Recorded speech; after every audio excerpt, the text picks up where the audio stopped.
Probably amongst the various topics we have on secretarial audit, this part which deals with compliance of all laws specifically applicable is one probably which has been subject matter of interpretation, subject matter of discussion, and happily it's immediately after lunch, so we will have an interesting session, I'm sure.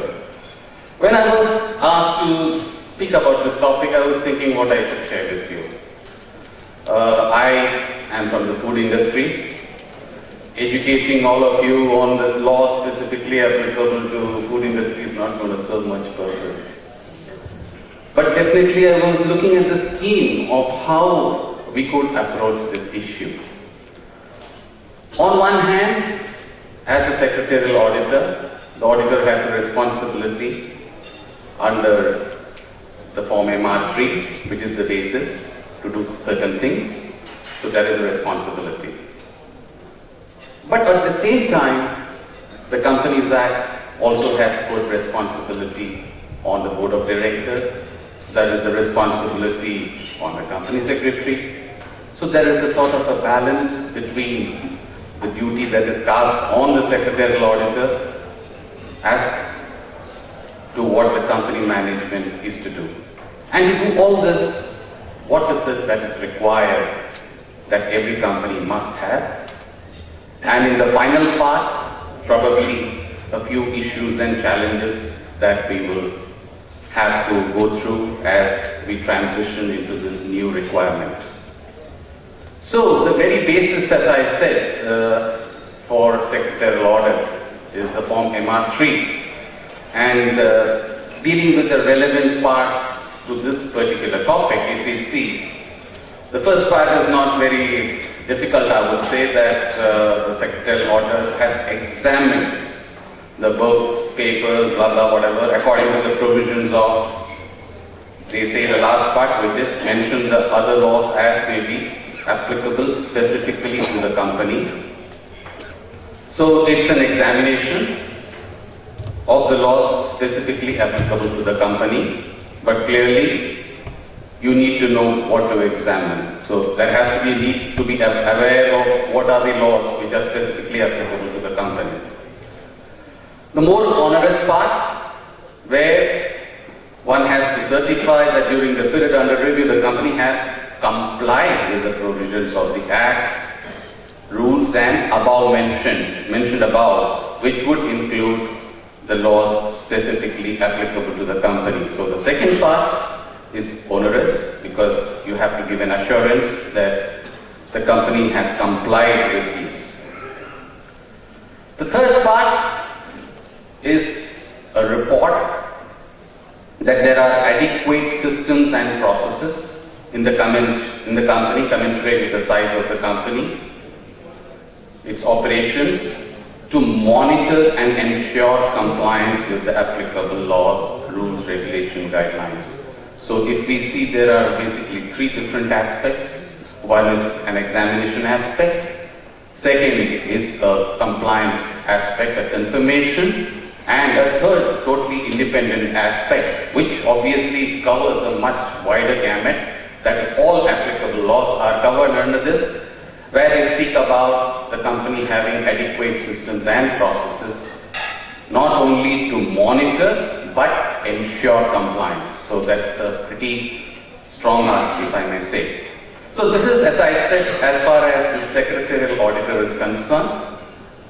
How does the Company Act support the secretarial auditor perform this responsibility? I think at the highest level probably is the director's responsibility statement. Under section 134, the directors are required to give this in the director's report, that the directors had devised proper systems to ensure compliance with the provisions of all applicable laws, and that such systems were adequate and operating effectively. So you see what is on one hand on the practicing company secretary to certify under the secretarial audit report. It's also mirrored in the director's responsibility. So second point I would say therefore is with the board of directors that there is a proper system of ensuring compliance. The other part for the people like us who are company secretary, functioning as the company secretary, now if we look amongst the duties, these include to report to the board about the compliance with the provisions of this act, the rules made therein, and other applicable laws of the company.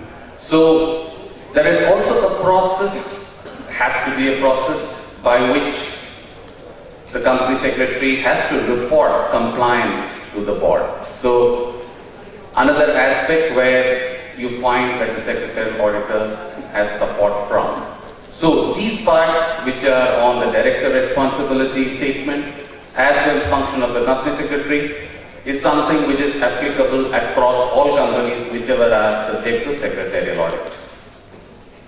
Further, if you're a listed company, you also have the listing agreement, which says amongst, if we see, this is a new requirement which has come in from 1st of October last year, which says that amongst the key functions of the board, it says that ensuring that appropriate systems of control are in place, in particular system for risk management, etc., and compliance with law. So again, compliance with law finds a part as the function of the board that the company has appropriate systems in place. When we look at the other provisions as to board, and this is something which has been existing since 2006, that the board shall periodically review compliance reports of all laws applicable to the company, prepared by the company. So the company secretary on one hand under the Companies Act has a duty to report. This is another part which is coming under the listing agreement, that the board has to review compliance reports prepared by the company, as well as steps taken by the company to rectify instances of non-compliance. So you see the balance, what I was saying, on one hand you have the secretarial auditor who has to do X, Y, Z. Similarly, there is the board which has certain responsibilities, the company secretary certain responsibilities, and the requirement of reporting compliance to the board of all laws. So if we look at the end of the day, what is a must is that one needs to have a very robust compliance management system. There is no other way you are going to be otherwise able to deal with all these requirements. I put it in a very basic thing because just to highlight probably the key aspects, which is what does this involve. The first part, which I think is the most critical, is to identify all the laws that are applicable to the company. And what are the relevant compliances out of those which are applicable to the company? This is, I would say, relatively easier for the central laws which are applicable across. Gets complicated when we get into state level laws, and gets very difficult when you get into municipal and lower level laws. So, but something which needs to be done if you want to be sure that you have a compliance system in place. So once you have identified all the laws that are applicable, the compliances that are there, the next important thing, who in the company is going to be responsible to comply with this? The company secretary or the legal officer is not the one who is going to comply. A day-to-day compliance is of the person operating or involved in that particular activity. And I think this is the main mind shift change in some corporates you may need, because people think, oh, I am only doing my selling job. But if you have as a part of your duties, obligations, certain regulations, certain compliances to be done, it has to be done. So you have to map the compliances that are there across with the relevant people in the organization who are responsible for that compliance. With this, you will have a complete listing of all laws and the people who are supposed to be complying with them.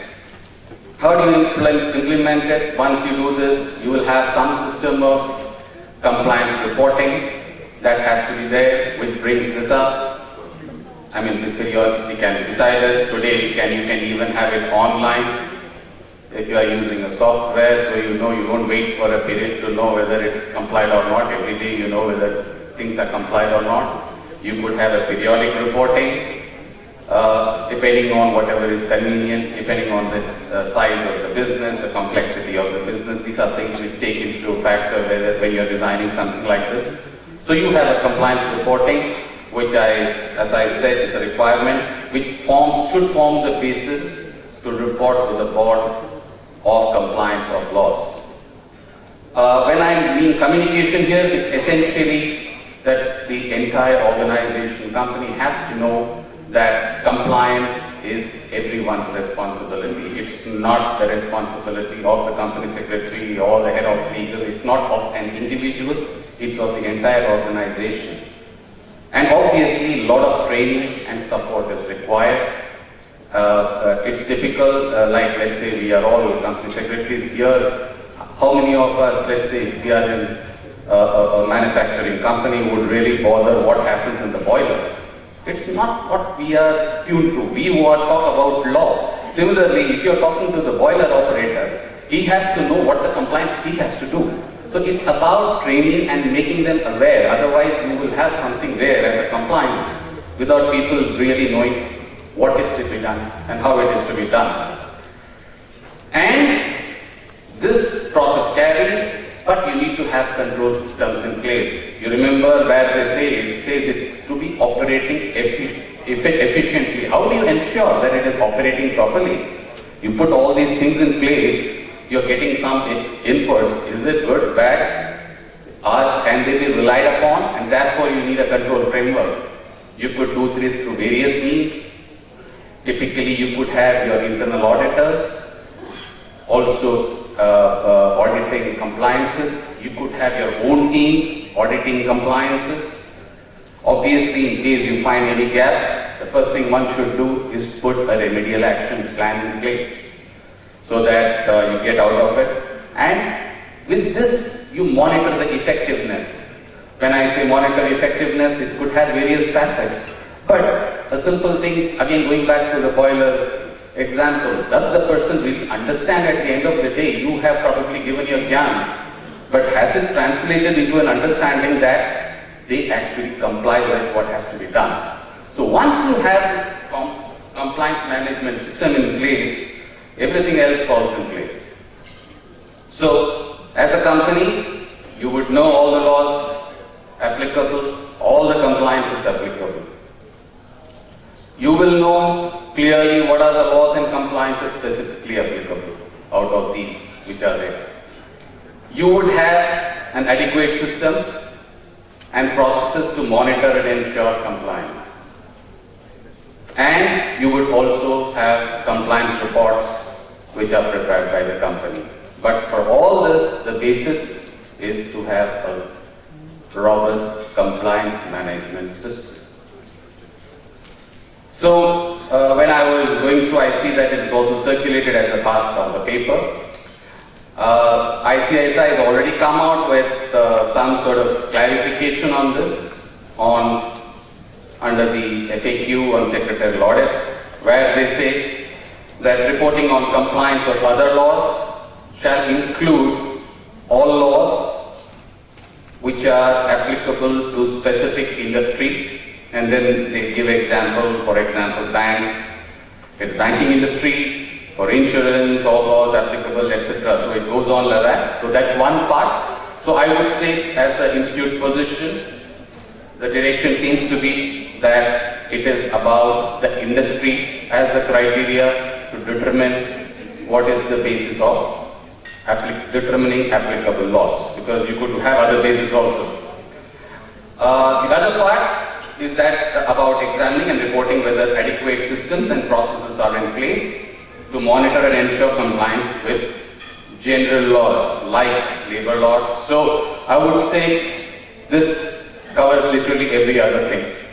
So which goes back that you need to have a compliance management system. If you have that, then automatically you will have an adequate system and processes which map all these together. So, maybe I thought what could be some of the challenges, issues as we go forward, transition into this journey. The first part, the most obvious part, is determination of the laws applicable specifically to the company. I would say that initially when it came, one of the thoughts which came to my mind to look at it differently, if you look at all the 5 laws that are listed before this, they are all corporate laws. So, could it be that the 6th law is a corporate law which is specifically applicable to the company? If we look at from our profession perspective in terms of our expertise, could it be? I was thinking, maybe I was just listing down and I thought, what could be? For example, you have the Foreign Contribution Regulation Act. It could be specific if you are receiving money from outside. It could be Foreign Trade Development Regulation Act. It could be the Consumer Protection Act.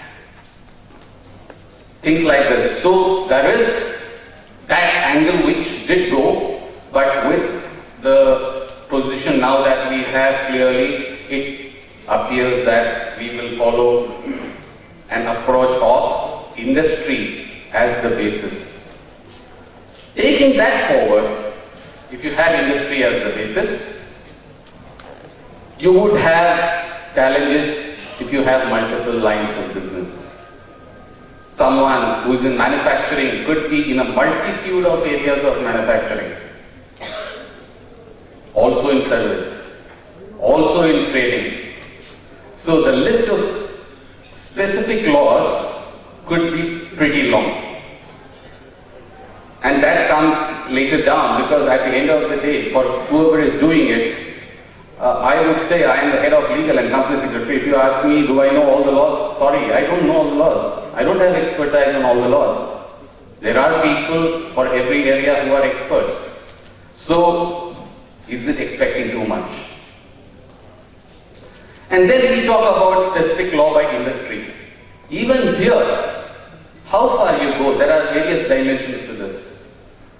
Do you go to a level before? I was going through the note that has been made by ICICI, and then one of the things, like for example, they wrote for beverages, there is, if you see listed non-alcoholic beverages, for example, Food Safety Standard Act is clearly applicable. Now, Insecticide Act is listed. If you really see, how does the Insecticide Act come in? Because if you are, for example, making beverage, coffee for example, you will be procuring coffee beans. So in the coffee beans, you need to ensure that the Insecticide Act is followed in terms of the level of insecticide or pesticide, whatever is present. Now, should the company be taking the responsibility, or is it the responsibility of the supplier who is giving you? Now, these are questions that would need. Obviously, this is a draft. There have been suggestions which have been asked, so I am sure everyone in the industry should give in inputs so that these sort of things are ring-fenced. So this is one principle, which is up to what level you go. The other is when you talk about specific. Again, what is specific to an industry? Like I saw in the automobile, for example, maybe you will be able to answer that better. Environmental protection, under that, water pollution. Water pollution is applicable to everyone. Every manufacturing company is complying with water pollution. So is it a specific only to automobile? Or is it to be required to be applied only to those, is it something which is not specific to the industry? So you have this other dimension which one needs to see as to how you look at something which is called specific. The other aspect, we have already touched upon this, which is the certification of adequate systems to ensure compliance. Now, this looks easy, but something which really one has to go into, because when you're talking about adequate system and certifying it, you have to have an end-to-end approach. It cannot be that some certificates are being received right from adequacy, even means that do the people know what they're complying with, right up to how the process follows, what is the system to deal with non-compliances, what are the controls and checks that are there to see that this process is robust, and compliance of specifically applicable laws. This we have discussed. So these are the two dimensions which are there. I think the key issue in the very short time that is there, because it's already applicable, is the competence building that is required, because this is the approach of industry. Those of you, us, whoever are getting into certifications would need to definitely have understanding of the particular industry. You would be aided a lot if the company has a compliance management system in place, obviously, because that will give you a very solid basis to start with. But if you are someone who has diverse industries, chemical, automobile, food, good luck to you. Lot of laws that you will have to develop expertise to be able to live up to what MR3 asks you to. And the last point I thought, the system of compliance certification in some companies, it's a practice. People sign certificates, we have complied with the laws, it goes up. In some cases probably they will say we have complied with the laws, list down the laws. It's a question to be asked whether that would be adequate, commensurate, robust enough to deal with the requirements of what is required of under the Companies Act and MR3. With that, I just put this one slide because if I don't talk about food industry, like one is listed here, beverages. Like we would have multiple lines of business. You have beverages, we have food products like Maggi noodles, we make infant nutrition products, we make chocolate confectionery products. So if you look, so again, within that space, just in that space, you see the spread that is there. But yes, the mother, you can say, would be all food laws, Food Safety Standard Regulation Act. Like it is listed here as one Food Safety Standard Regulation Act. Under that, there are some 7 regulations. And if you want, I almost was tempted to get it. If I get you the food regulations, it will be a Ramayana in itself. So that is the magnitude that just in food industry you will be dealing with. So Food Safety Standards Act and Regulation, Legal Metrology Act, as like that. So there will be more. But as I started with, me giving you the list of that is not going to really contribute much in terms of adding to value. So with that, thank you. There is some issue coming out, and we gave them the MRP guidelines to them. So how we manage those issues which will come to the other state, where we were not able to just check out what problems are. See, maybe you just have to clarify when you say MRP, what is the issue? Suppose there are number of issues are coming to us for legal methodology. So there are number of issues in regard to export when we are about to export some product. Then what are the cautions we have to take? Is it also applicable to us as a compliance manager? See, basic principle, whatever is for export, the Indian laws are not applicable. So, including your Food Safety Act or your MR legal metrology, these are not applicable for exports. So my question is, if there is some objection coming out for if somebody in our company using those packaging in a domestic use also, suppose it comes to us. So how will we monitor these kind of issues will come up? See, okay. you raise an interesting point that let's say an export pack is coming into the domestic market. So that's what you're saying.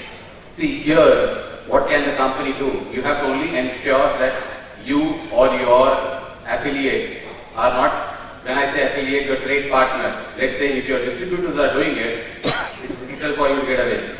So you as a company have to ensure that you are not in any way encouraging such a practice. But if it does happen, you will always have a defense in this, that if anyone has bought it, they have to explain from where they have bought it. And if it has not come from the company or its authorized representative, you don't have any issue. Thank you.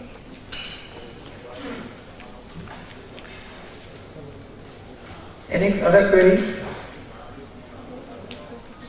What do you feel, according to you, that should be the content research is what the institute has taken as view, as industry specific compliances. What, according to what you have given in case of your multiple industry having multiple products, how you feel that should be looked at? So any other specific laws, other laws specifically applicable to the company. What would be your view on this? See, the issue is that I think the starting debate, if I may so say, I don't know, we have crossed that. At a starting level, one could have thought if this was only limited to corporate laws. Because if you really see, all the five before are corporate laws and other applicable laws specifically to the company, one could read it as other corporate laws specifically applicable to the company. If we see, then, as I said, then I was going through, if we take such a position, we should look stupid, Therefore, I was looking, what are the other corporate laws? As I was saying, there are a few of them which are corporate in nature, which could be applicable to specific company. Because if we see here, the word they use is the law applicable to the company. It is not to the industry. So what has happened now is that we have progressed on the way that this is not company but industry. We have already given it that ambit. So having gone that direction, I think now if a company has multiple product lines or this thing, I think then all those laws have to be seen. Where I think it would help, and when the institute gives it does it with a lot of deliberation, is to, when identifying the laws, really specific. Because you see, it's about asking someone to get into terrains. I mean, there are areas which other professionals look at. Why should a company secretary again have to look into those areas? So I think that could be an approach which could be adopted. That you really go specific, very specific. This means you are suggesting or you are thinking to that the institute have a dialogue with the ministry to say so that it's specifically applicable to corporate laws. If this so. See, maybe Kaji wants to say something. Yeah, please. Okay.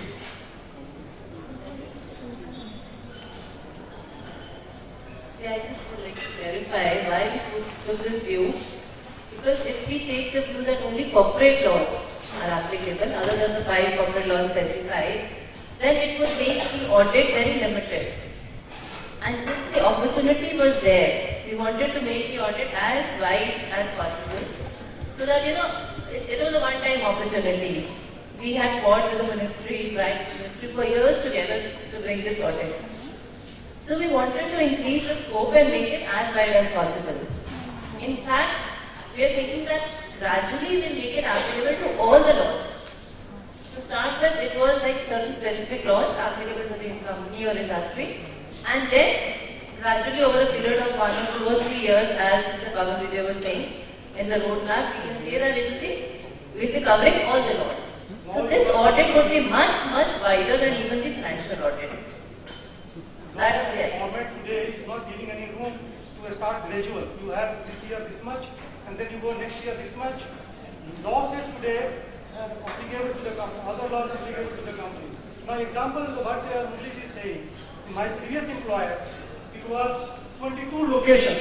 We have 22 industry different, chemical, paper. So how you have been doing this? If it is a specific product-wise compliance, a company secretary, secretarial auditor, for giving the secretarial auditor report for a company having 22 product lines and different altogether, not size, one size, to be different. Then it's applicable to the company, and company means central law, and but there is no clarity on this. That's why this is required.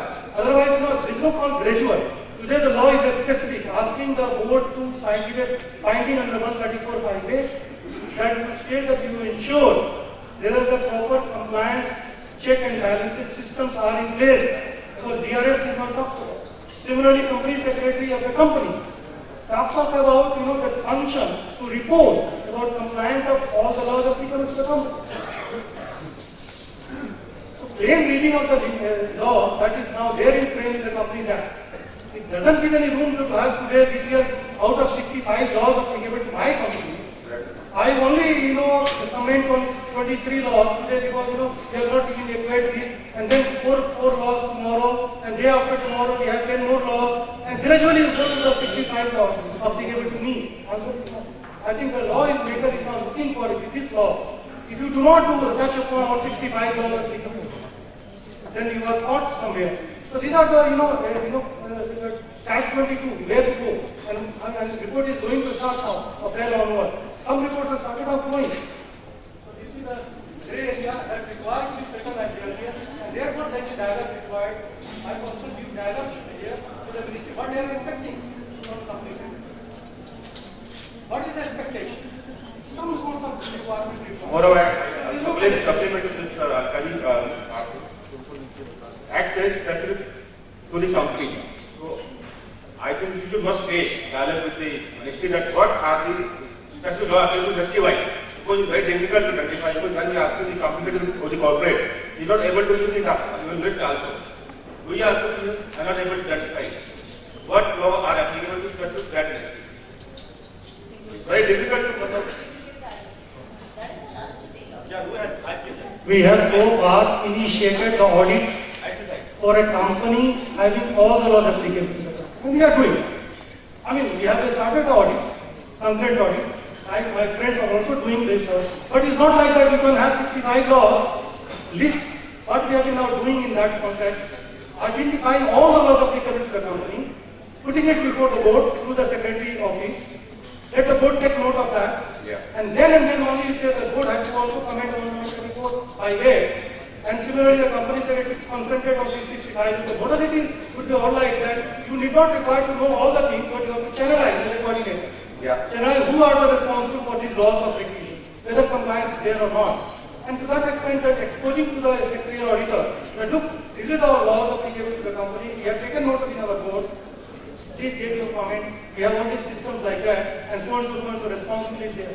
That's the only way to mitigate. No, the point I was saying, see, if the duty first is on the board of directors, if we see, so I think that is the biggest support for any company secretary to be certifying what they are doing, because the onus is first on the board, not even on the company secretary. So any board will ensure that they have adequate systems. Anyway, they are looking at all the laws. They are looking at all the laws, out of which the specific laws have to be looked at. No, we are also saying all laws.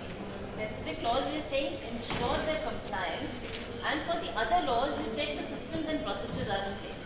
That's the two part. On the laws. Yeah. But board has vital responsibility under 134(5). Yes. Thank you. Hello. I want to share my experience. Issue. Yeah, on the website, we have already put the sample list. It is Maybe, sorry if you don't mind, please give, maybe Alka ji, aap khatam kariye. Maybe just what you were saying? Yeah. Some time back, I have conducted a second audit of a large manufacturing company, and this company has gone sick. And I have, in my report, I mentioned at this particular spot that the SICA is applicable to the company. This is the additional law which I mentioned in my report. In the footnote, I have given the remark, company is in process of filing reference with the pipeline. Similarly, recently I conducted a check audit for a large housing finance company. To this company, Housing Finance Act 1987 is applicable.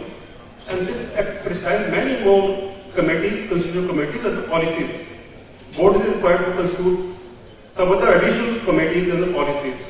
So we have to check the compliances in the matter of constitutional committees and the policies framed by the board of directors of the company.